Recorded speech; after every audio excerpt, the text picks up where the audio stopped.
This is a 1967 Amphicar. This is the only production car that was imported from Germany that was capable of going on the road and in the water at the same time.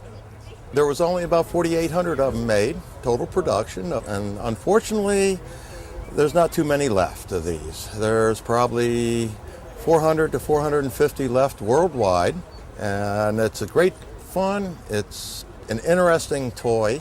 I take it for a swim as often as I can and just kind of enjoy it during the summertime.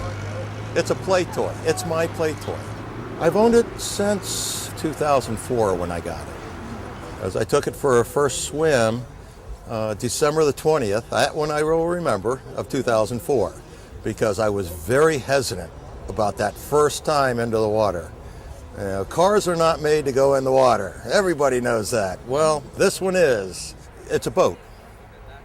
So, in order to have it in the water in Connecticut and licensed as a boat, you have to have everything a boat has. Fire extinguisher, life jackets, stern light and bow light.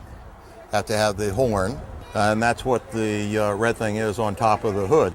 Normal cars have a horn under the hood. Well, this one's so sealed that you'd never hear it. So you got the horn outside. It's very sluggish in steering because the front wheels steer. So when it's using water pressure against the wheels to turn.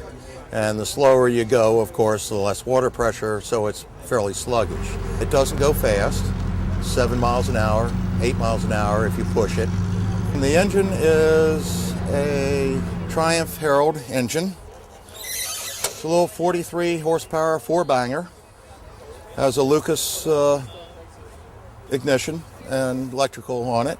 Has the original alternator on it and also the original distributor cap. When you go in the water, the hood, the trunk, the doors are double gasketed sealed. So every time you go into the water, you've got to make sure that the locks on the hood are down and tight. So you have a tool that goes in here, give it a little turn, and it pulls everything down nice and tight, rubber to rubber. You've got to make sure that the doors are locked as far as using an internal lever, which pulls the doors closer.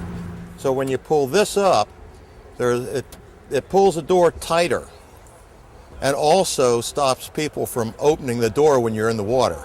That's a no-no also. Has anyone done that?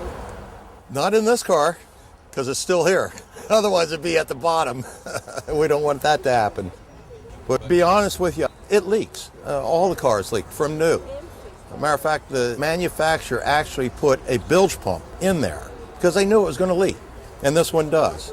But it's real good in rough water. I've hit some monster wakes and had no problem other than getting wet. Water comes up over the hood, hits the windshield, comes over the windshield, and gets you wet.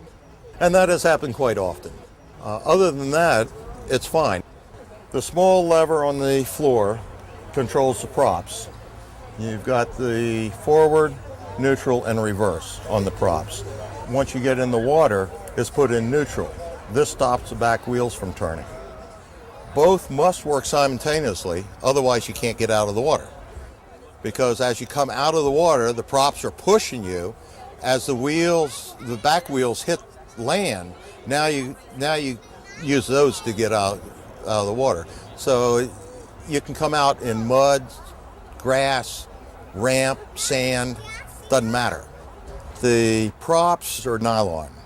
They cannot be metal. If you hit something, they have to bend or break.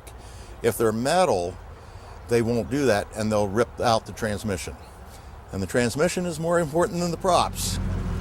Actually found it on eBay. Bid on it, was the high bidder at the end of the auction. I don't know where to place a value on this thing. It's very hard to know because there's so few out there, so few being sold. The one at Barrett-Jackson in January went for $124,000. That's a fluke.